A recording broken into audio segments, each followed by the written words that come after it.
Hello everyone, কেমন আছেন সবাই? 2024 সালের এসএসসি এবং দাখিলের রেজাল্ট দেওয়া হবে আগামীকালকে। তো এই রেজাল্ট আমরা কিভাবে অনলাইনে খুব সহজেই দেখতে পারবো, এটাই মূলত আজকে আমি শেয়ার করব আপনাদের সাথে। তো চলুন বন্ধুরা, দেরি না করে আমার স্ক্রিনে চলে যাওয়া যাক। তো প্রথমে যে কাজটা আপনার করতে হবে সেটা হলো যে কোনো একটা ব্রাউজারে যেতে হবে। তো আমি এখানে গুগল ব্রাউজারে যাব। আপনার অন্য ব্রাউজারে যাইতে পারেন, যেমন ক্রোম ব্রাউজার আছে, অপেরা ব্রাউজার আছে, যে কোনো জায়গায় গেলেই হলো। তো আমি এখানে আসে সার্চ করব এডুকেশনাল বোর্ড রেজাল্ট, ঠিক এখানে ট্যাপ করব। করার পর এরকম একটা ইন্টারভিউ আসবে সামনে। তো ইন্টারভিউ আসার পর সর্বপ্রথম যে আপনারা দেখতে পাচ্ছেন যে এডুকেশনাল বোর্ড বাংলাদেশ, এখানে একটা ট্যাপ করবেন। তো এখানে একটা ট্যাপ করার পর এরকম একটা ইন্টারভিউ আসবে। এখানে আপনার এই যে একটা ফর্ম দেওয়া হয়েছে, এই ফর্মটা আপনাকে পূরণ করতে হবে।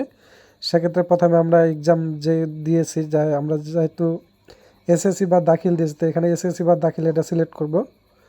করার পর এখানে তার নিচেরটা হলো এখানে ইয়ার সিলেক্ট করা বলা হয়েছে, যে আপনার কোন বছরের রেজাল্ট দেখতে যাচ্ছেন। তো যেহেতু আমরা 2024 সালের রেজাল্ট দেখতে যাচ্ছি, এখানে 2024 সাল সিলেক্ট করে দিব। দেওয়ার পর তার নিচে যেটা আছে এখানে বোর্ড সিলেক্ট করে দিব, যে আপনার কোন বোর্ডে আছেন, যে এখানে সবগুলো বোর্ডের নাম লেখা আছে।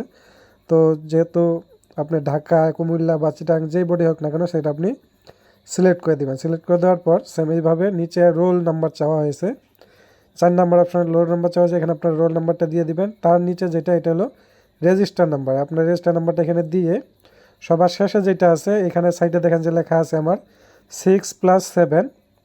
সেক্ষেত্রে আপনার কিন্তু 6+7 থাকবে এমনটা না, আপনার অন্য কোনো লেখা আসতে পারে। তো আপনারা কী করবেন, আমার যেখানে এখানে 6+7 আছে, আপনার অন্য যেটা আসবে ওই নাম্বারটা এখানে দিয়ে এখানে সাবমিট করে দেবেন।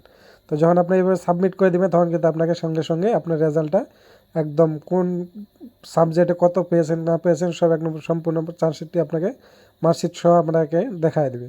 তো আশা করি বুঝতে পারছেন। যদি ভিডিওটি ভালো লেগে থাকে অবশ্যই কমেন্ট এবং লাইক কমেন্ট শেয়ার করবেন।